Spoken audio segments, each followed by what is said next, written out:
which are around our elections and the whole process from the government point of view.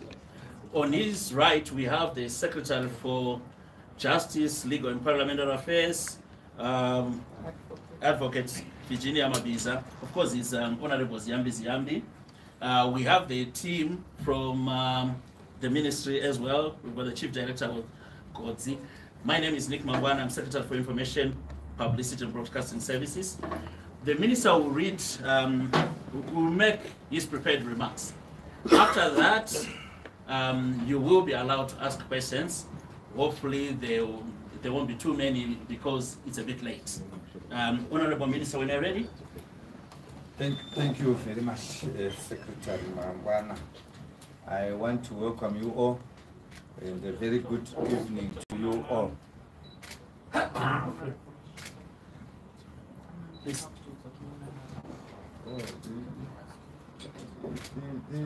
The Secretary for Information had not told me who is here. He just introduced me and my team. There are several.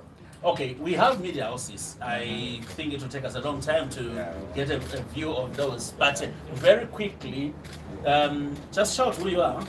Where you're from. You don't know what this. Okay, fine. But we have local international media. We have electronic media. We have online media. I think I saw Teneo. I saw ZBC here. I saw NRTV. I saw Russia Today, RT. I saw some people I don't know as well. But we also have visitors who have come to be with us from Namibia. Yeah, I think our comrades from our observers from Namibia who have come to witness and take part in here. So, Honorable Minister, if you have no other problems, let's proceed. Thank you very much. Like I said earlier, good evening to you all. We have called this press conference to enable us as government to respond to some of the shocking inaccuracies and misrepresentations of the state of our democratic institutions and our laws and the conduct of the 23rd to 24th August election by some election observer missions. But I must preface that we have received several observer reports, preliminary reports, and some are very balanced and objective, but we believe that as government we must always respond when inaccuracies are peddled around and we need to set the record straight. Before I go further, let me state a historical fact. Zimbabwe was never given democracy on a silver platter. We waged a war for over 15 years so that you and I, Zimbabweans here, will be able to hold a pen in our hand and put an X. And the majority of those that are making loud voices, they never helped us. It's the blood and sweat of sons and daughters of Zimbabwe. Some lying in forests, unmarked graves, nobody knows where they've died, and some we know where they are. They were laid to rest. So the basic principle is, since 1980 when we got independence, we told ourselves, we fought for this democracy. We have elections when they are due. And we have religiously followed that to this day. So we believe that some of those who want to teach us on democracy, they can actually get lessons from us. And it's very disappointing that some of the reports that have been issued so far read like a script from one of the election contenders, as there appears to be some wholesome adoption of their position as an established fact. In fact, even before the election, you could follow. Some of you know, you can follow what some people have been saying. And it has exactly been reproduced by some of the election observers. without even bothering to hear the other side of the story. And we believe that is not balanced reportage. And there's a striking semblance in diction and nuances between certain reports that have been produced by certain observers. And this cannot be a coincidence to say that if you read this report and you read this report, you can almost tell that the writer is the same. And we believe that it's something that we cannot allow to go unnoticed, because it was strikingly there for all to see. And we said there is an agenda to this. However, as government, we always welcome and appreciate progressive comments that are aimed at strengthening our systems, institutions, processes, as this tallies very well with our Vision 2030. And we aim to enhance all facets of our society. However, we take strong objection to any statements that deviate from defined mandate and the code of conduct of observers. I'm saying this because when observers come to our country to observe elections, they have not come here to rewrite our laws. If we have a constitution that dictates what we are supposed to do, and laws, observers are there to follow whether our processes are within the confines of our laws. But some of the comments, like one which was saying that we were supposed to allow homosexuals to contest, as if we even ask your sexuality when you go to ZEC to put your nomination papers, notwithstanding that our culture does not allow that. And then they come here to say we must recognize minorities. I think that was also an example of uncalled reportage to try to tarnish the whole process in a manner that we felt that we should respond. Coming to issues of political and the security environment, I want to state that we are a very peaceful nation. If there are international observers here, and even local international reporters or local journalists who have traveled, you admit that your country is one of the most peaceful in the world. And we take pride in that. And we believe that this peaceful culture that we have is an essential ingredient for us to hold a credible election. And as the Second Republic, you will recall that all the rallies that His Excellency has addressed, he hammered on this point. Let's be peaceful. Let's ensure that we remember that after an election we have a life to live. We are brothers and sisters, father, son, and no one has made this clarion call for peace more than His Excellency. And I think issues to say that the environment was not peaceful were a script from a contender, but they do not depict what was on the ground. In fact, during the pre-election period, sometimes you drive across the country, you do not notice that we are in an election period. It was very quiet indeed. And as government, we are actually alarmed that some reports went on and on and on about the delimitation process. Those of you local journalists, even some international journalists, are aware that the chairman of the parliamentary committee that looked into the delimitation report was from ZANU-PF. And those who followed parliamentary proceedings will know that this was widely debated. And these very same people who are attacking our system, they always speak about upholding constitutionalism. Our laws as they are dictate that ZEC has a final say in the delimitation process. And as a country, we didn't want to violate our constitution and not accept what ZEC was saying about the delimitation process. In other words, whatever the delimitation report was, or how the country was delimited, it affected all parties equally.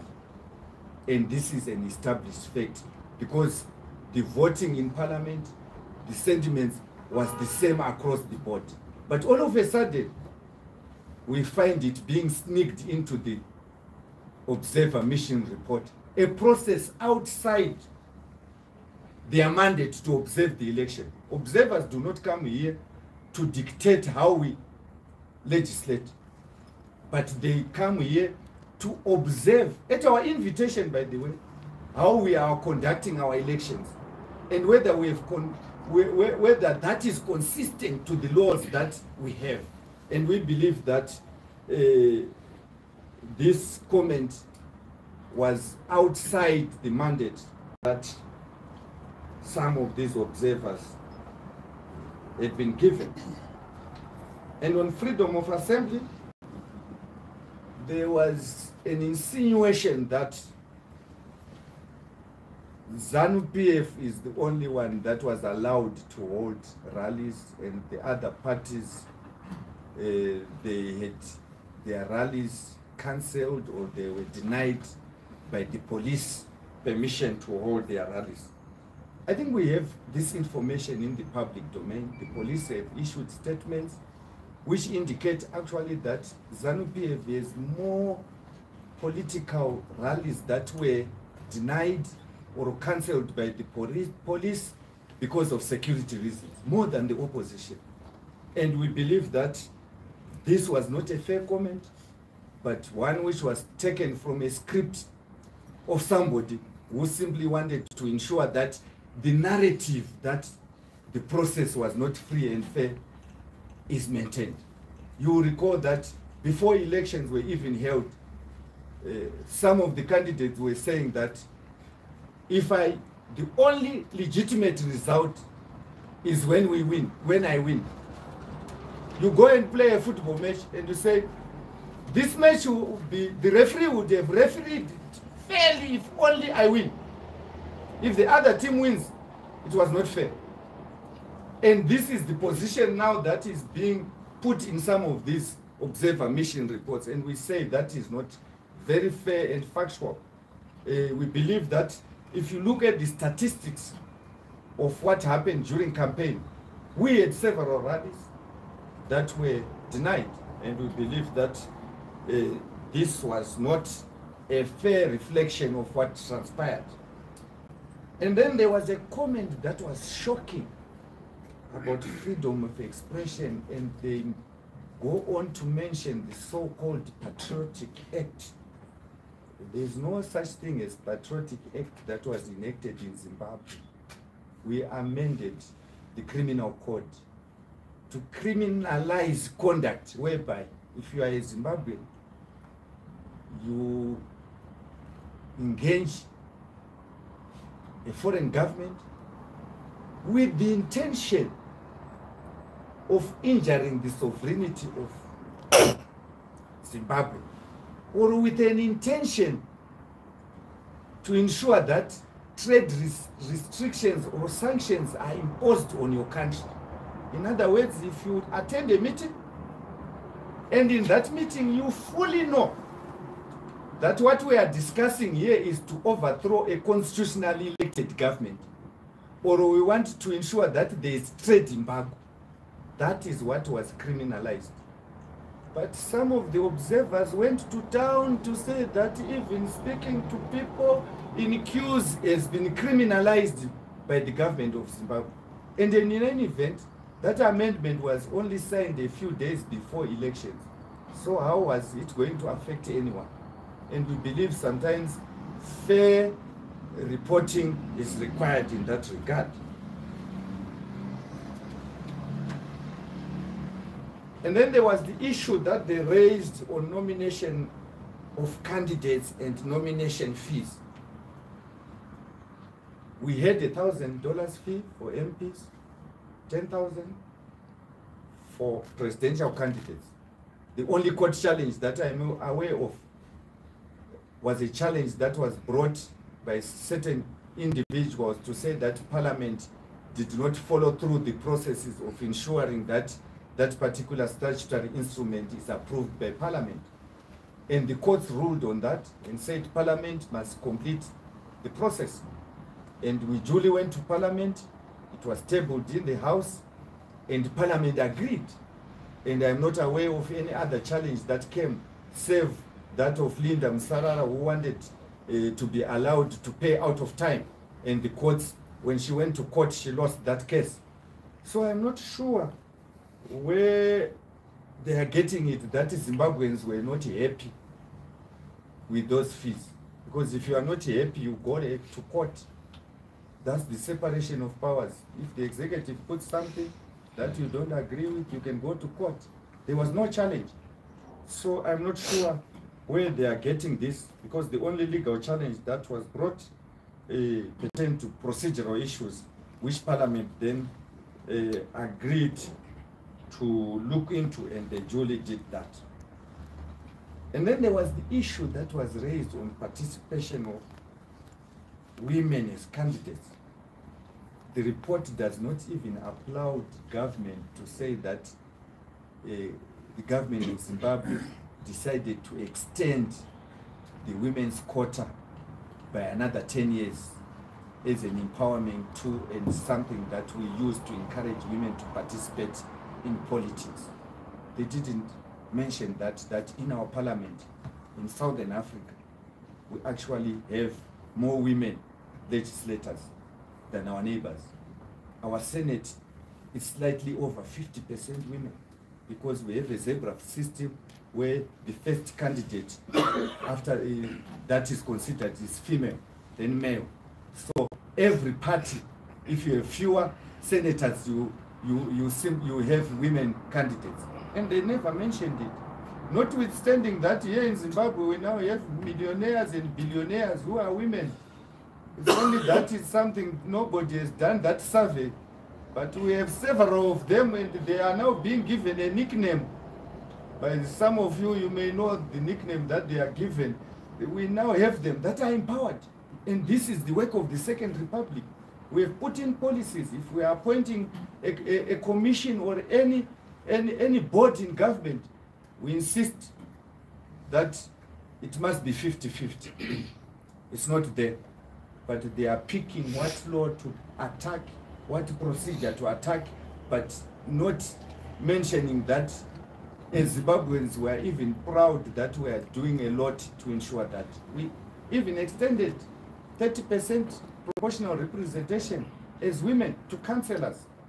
And all this, there is an attack that we are not including women. And we feel that this was uncalled for.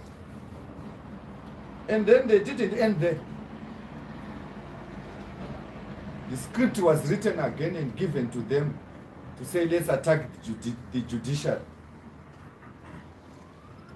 And I wish to take great exception to the warranted attack on the judiciary. I think the judiciary must be left alone. And this business of attacking them unnecessarily is very much regretted. And with all due respect, these sentiments are not only unfair, unfounded, but substantially untrue. They allege that our judges were bribed, but they never produced a copy of the conditions of service of judges, which indicate our judges are not supposed to be given loans, which indicate what our judges are supposed to be given as part of their conditions of service. So we believe that that attack was extremely unwarranted.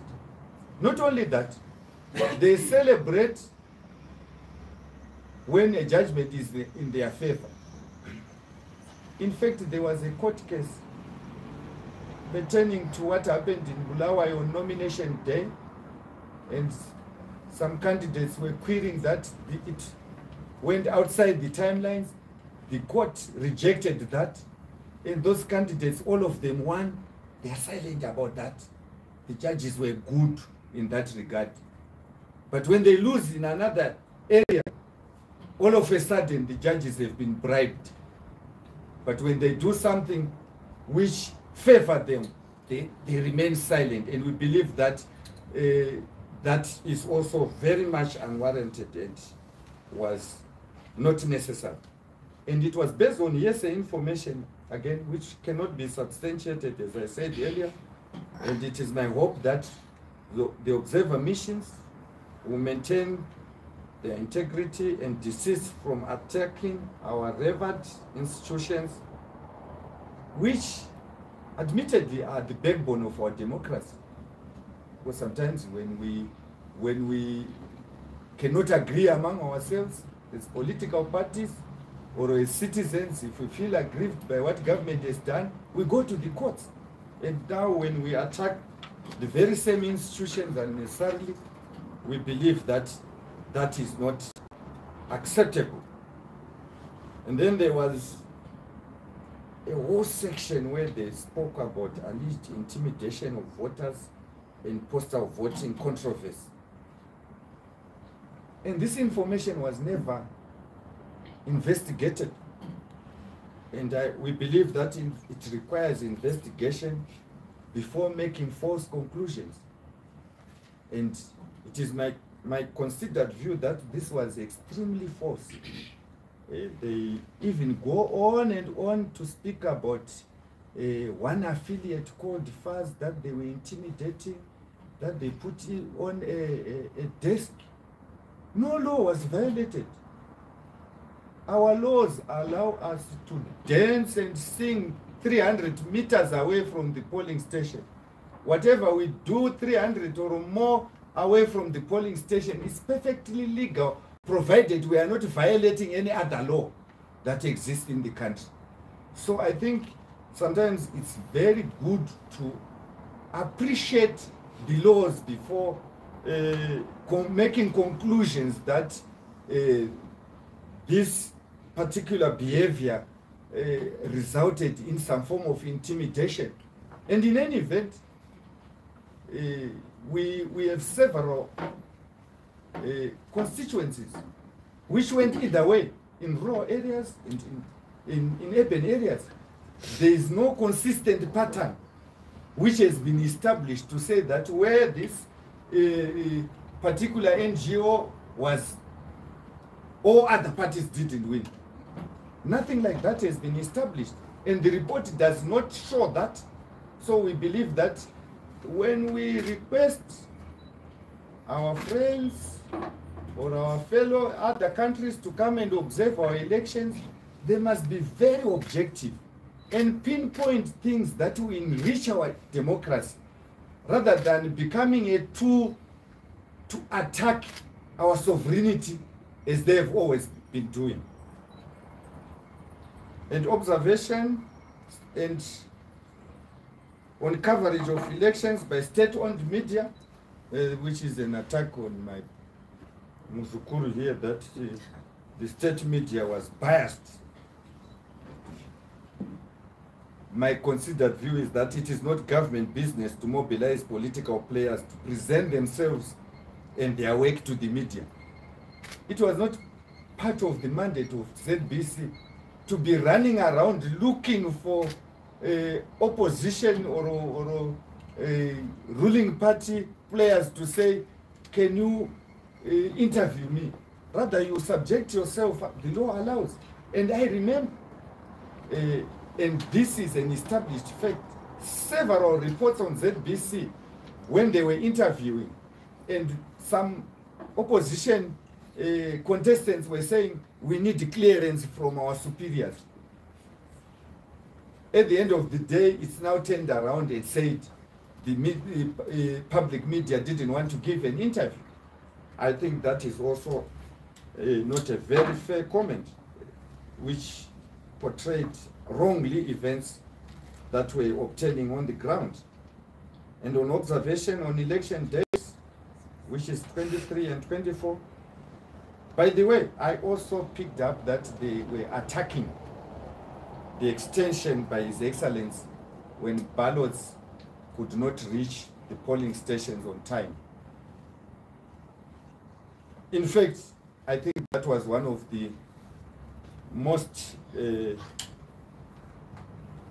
important decisions that was made by His Excellency to ensure that everyone exercised their right. If you look at Harare, which was affected, the majority of areas where this extension was applied, His Excellency's party lost. Look at Bulawayo, where it was exercised.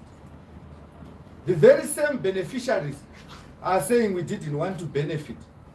It will tell you that the script that they had written, that they wanted to produce because they knew that they were going to lose, to say this process was not free and fair. So it has been produced, but it's so fatally defective that you would laugh to say that, where is this coming from? Everyone was given an opportunity to exercise their vote. Everyone was given the same number of hours.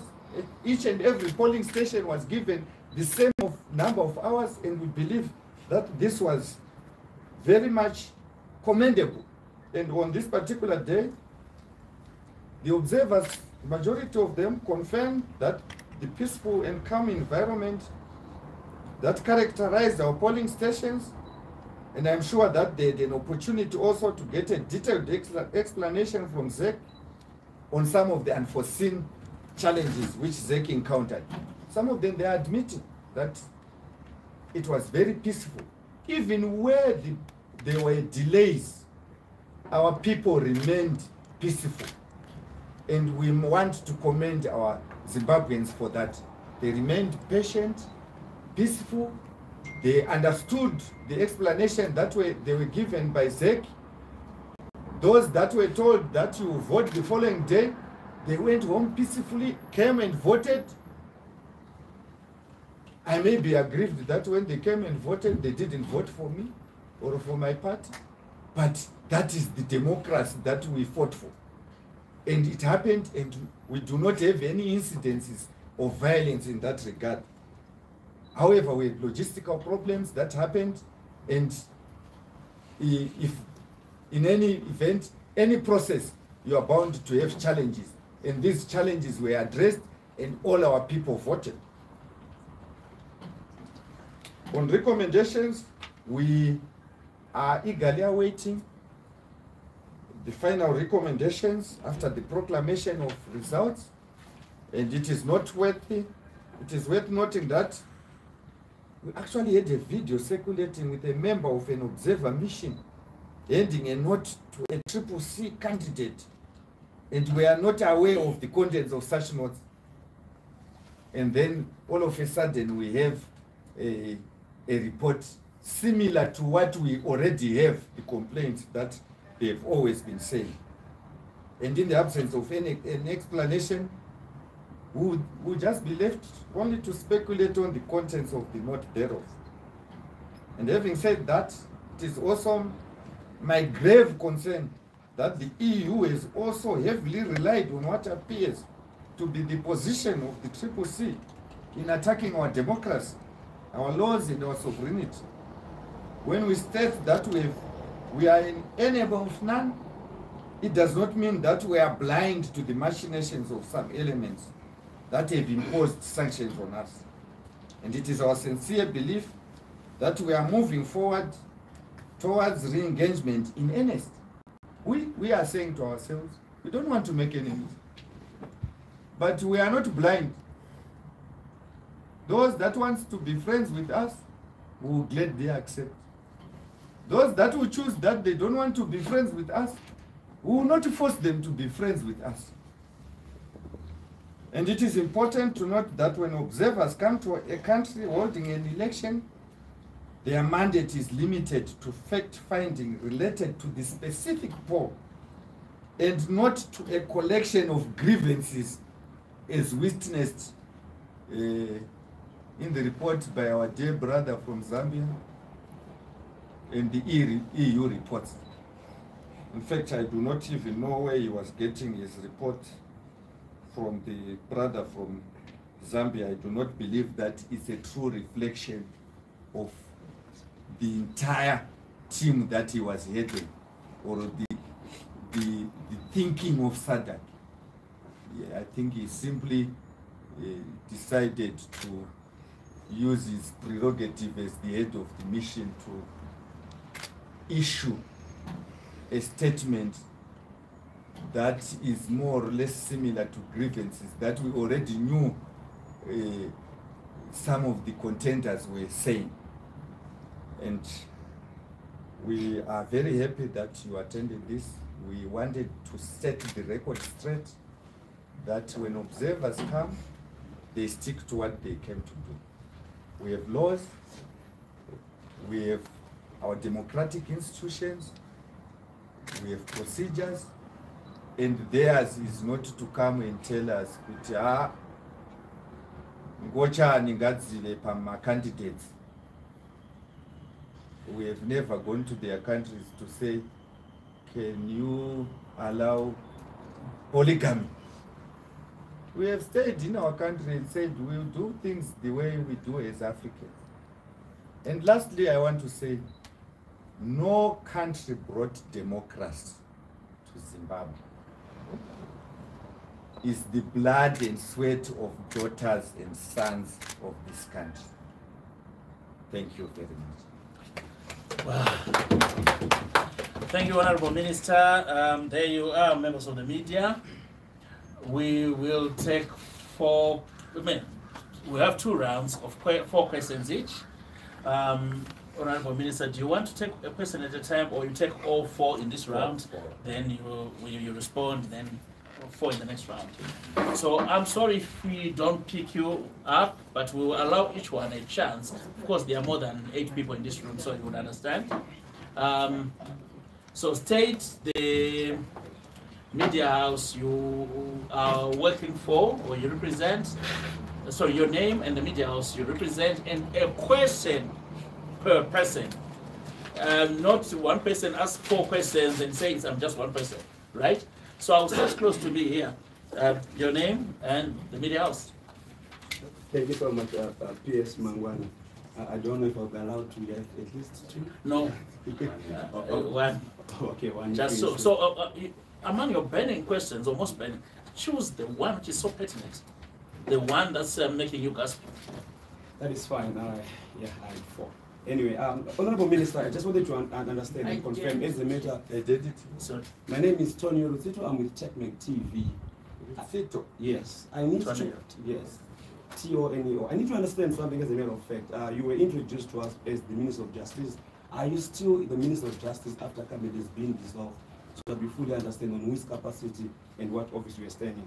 Then that one wasn't the question, but because I should ask one, I'll stop there because I had 3 more. Thank you very much, Tonea. Next.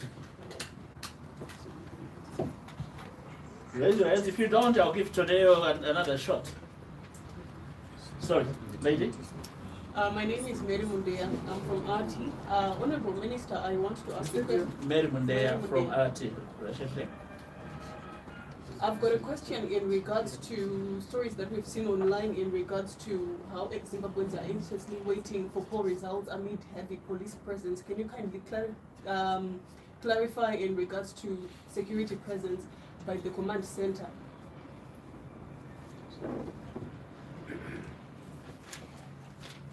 Okay, thank you, Mary. Yes, Honorable Minister, my question is pertaining to the last part of your presentation on the sentiments by the head of mission from SADC. Now, Zimbabwe being a member of SADC, the issues that he raised speak to the integrity of the elections. And you are saying that what happened, some of the concerns that they raised, they are not in conformity with the guidelines on how we are supposed to conduct elections. So as a member, what recourse do we have if they are to maintain that stance? Okay. Did you capture that, Honorable Minister? Can you repeat? I'm saying, course. So I think in summary, let me see if I can validate what you said, Roderick. He is saying some of the observers went outside their mandate, that's what you said, and outside the code of conduct. made pronouncements which were outside those. So what recourse do we have as a country over that? Is that correct? Summarily, yes, it gets to that. It gets to that.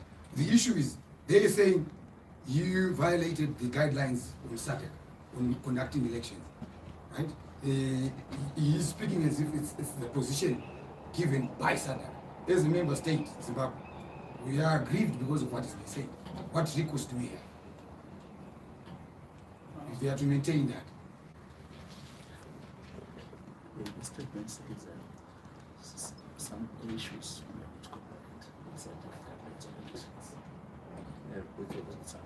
That's fine. Thanks, Roderick. I think for this round, let's take the last one. Oh, yes. Thank you. Thomas Maduku, 263 Richard. Thomas Maduku, Is there anything wrong with the observer mission seeing the same things with another participant? If they get the same facts or the same information from the observation, is there anything wrong with that? Thank you very much, Maduku. When you are ready, Honorable Minister, just give us a few seconds. Okay. Thank you very much. I will start with the first one from Sito, where he said, "Are you still a cabinet minister?" Who told you that cabinet was dissolved? If I may ask, because you stated as a fact that cabinet was A dissolved. constitution, as a constitutional issue, Honorable Minister, cabinet should have dissolved, if I'm not mistaken, 2 or 3 days before elections. Oh, that's your understanding. You are Yes, totally unless, lost. unless if I'm lost, you correct me. The tenure of a cabinet minister, according to the constitution you are quoting in section 108, I will cease to be a minister upon the assumption of office by a new president. So if you go and read section 108 of the constitution, you clearly understand that you were shooting in the dark. Thank you, Honorable Minister. Next question. The next one by Mundeya, Russia Today, saying that we are waiting for a campaign. We had conversations with some of them.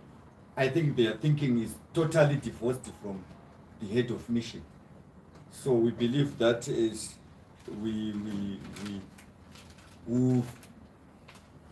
await the final report, which will hopefully the other members of the delegation will put the head of mission to task to say that let's do things professionally without deviating from our mandate.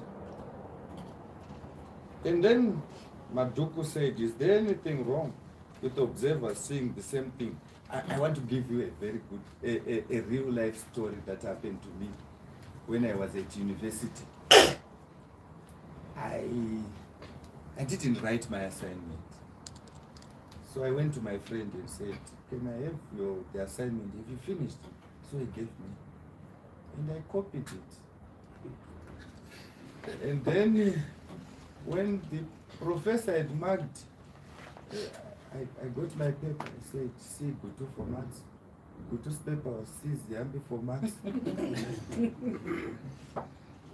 There's nothing wrong in answering a question or seeing the same view, but you cannot, like I said, almost word to word save when you change maybe diction here and there.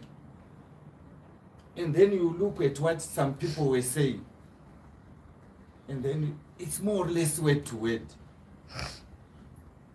We are not that down to not to pick that, like what this professor did. We never got marks for that that assignment. The only mark that was there, C. And then when we looked at it, we just went to him and laughed and said, sorry. So what do we do? He said, but why did you do this?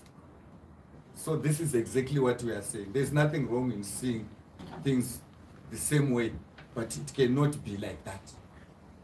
I think I've answered this set of questions. Thank you very much, Honorable Minister, for doing justice to the first 4 questions. We are going to the second and final session. Like I said, we would like a different set of people. So let's start with you. Okay, thank you. Costa Nkome, freelance journalist. Nkome? Yes. So mine is closely related to Rodri's question. What harm is Zimbabwe going to suffer in the event that SADC maintains its position on the credibility of this election?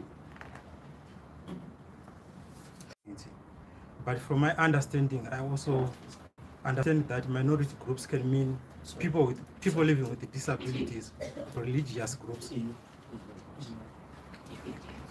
Okay, just for clarity, before we put the questions to the Honorable Minister, I will take the liberty of reading you what the Honorable Minister was referring to, lest you missed it. It's actually very specific about that. What page was that on? Just bear with us while it's relocating. Got it? Yeah, I would read. Men, let me start a bit.